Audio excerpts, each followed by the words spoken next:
ദൃശ്യമാധ്യമ പ്രവർത്തകയ്ക്ക് നേരെ ലൈംഗിക ചൊവ്വയുള്ള പരാമർശം നടത്തിയ മുൻ ബിജെപി നേതാവും സംവിധായകനുമായ മേജർ രവി വിചാരണ നേരിടണമെന്ന് ഹൈക്കോടതി. ജസ്റ്റിസ് പി വി കുഞ്ഞികൃഷ്ണന്റേതാണ് ഉത്തരവ്.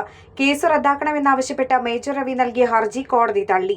മുൻ സൈനിക ഉദ്യോഗസ്ഥനെന്ന നിലയിലും ഒരു സെലിബ്രിറ്റി എന്ന നിലയിലും മേജർ രവിയുടെ പ്രസംഗവും വാക്കുകളും പൊതുജനങ്ങൾ മുഖവിലക്കെടുക്കുമെന്നതിനാലാണ് ഇക്കാര്യത്തിൽ ജാഗ്രത പുലർത്തേണ്ടതുണ്ടെന്നും കോടതി നിരീക്ഷിച്ചു. നിരപരാധിയാണെങ്കിൽ വിചാരണയിലൂടെയാണ് അദ്ദേഹം അത് തെളിയിക്കേണ്ടതെന്നും വിചാരണയിൽ നിന്ന് ഒഴിവാക്കാനാകില്ലെന്നും കോടതി പറഞ്ഞു.